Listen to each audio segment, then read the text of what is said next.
Okay.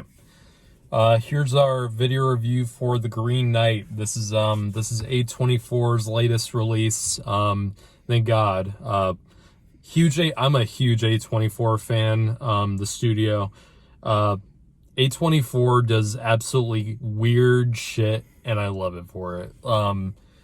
Man, so many great movies they've released over the past few years. I can only name a couple, but like God, like The Witch, Uncut Gems, Hereditary, Zola, which I saw last month and was really great. I am a huge fan of them just because they take chances that no other studio does, with their subjects in their films, and The Green Knight is no exception because this film is gorgeous. It is strange. It is surreal, and it fucking enraptured me from the very start. A lot of people are not gonna like it, because it's a very ambiguous film. It does not leave a lot. It leaves a lot to the imagination of the audience, and I respect it 100% for it. I'm glad that it doesn't. What'd you think? I believe it felt like it. I don't know the story or the poem that it came from, but it does feel like it just held on to that mythical feel. I love the feel of this movie. This is kind of like and I'm saying this as just someone who has not actually seen this movie. Please don't attack me. This film really reminded me of something you'd see in a 60s fantasy movie like The Seventh Seal, something like an Ingmar Bergman type of fantasy movie like that. Something that's gorgeous. It's all about the scenery and just the environments and just really atmospheric. This movie has atmosphere like no other film I've seen this year. The set design in this movie is beautiful, fucking pitch perfect. Every scene in this film looks like it came from like a painting that you'd see in a really great European museum. This film is so fucking beautiful to look at. And makeup and like the costume design is amazing as well. Special effects are top fucking notch. So good. The Green Knight is the character himself. I know you have a lot to say about that. Oh, looks so beautiful. Like, and even in all the close-ups, it looks so good. I don't know whether to say it's realistic, but no. You just see it and it just looks beautiful. It's hard for me to describe it. Like, it kind of feels like a 70s or 80s or maybe even 90s special effects because it's practical. It's very, yeah. Most of this movie is practical. Very little use of CG, and that's something I'm gonna instantly praise you for if you do that in a modern movie like this. And I love the actor who plays Ralph Ineson, who you may he's known mostly for his voice. He has a very deep and booming voice. He's been in The Witch, as he was the father in The Witch. He's been in a lot of stuff, and whenever he's on screen, he's not on screen a lot in the film. He's mainly in the beginning and the end.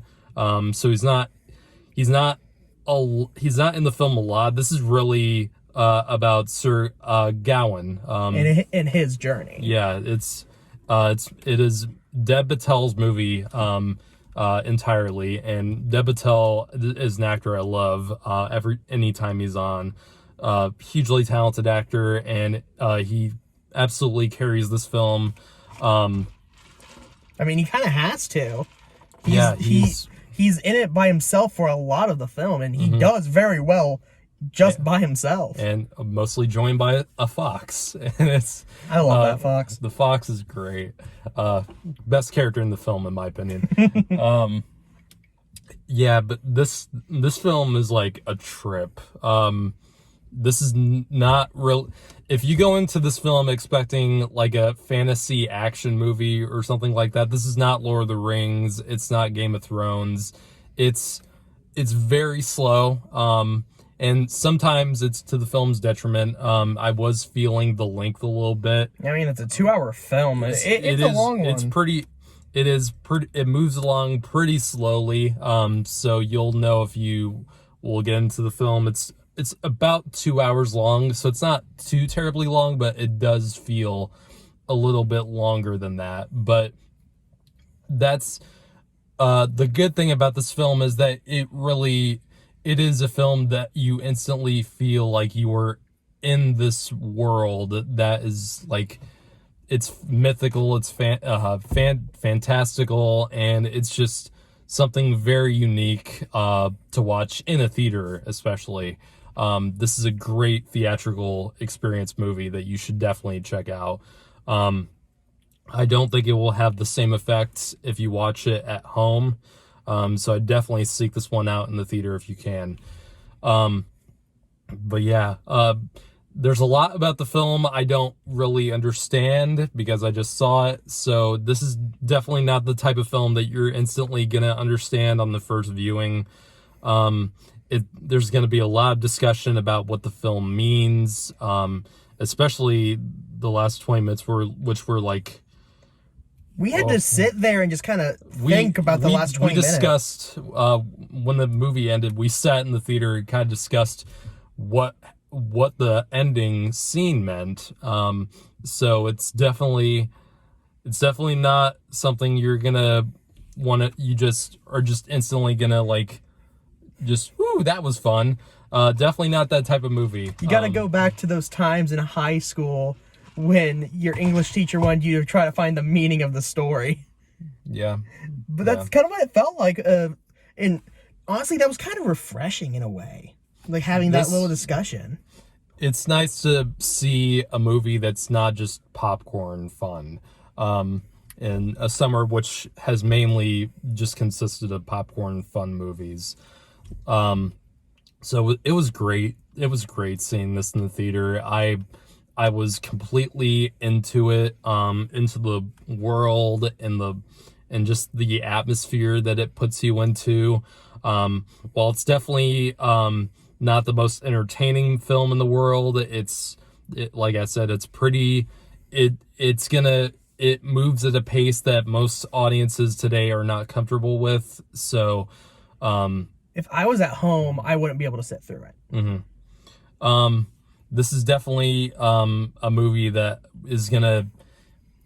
I think it's gonna have a really big cult following for it because it's A24, and most audiences don't like A24 movies. So, but if you love A24, whatever they put out, like me, then go see this film because I think you're gonna love it. Yeah, just give it a try. I'm gonna give the film an 8.5 out of 10. Really enjoyed it. This film was not for me, and it's just not my style.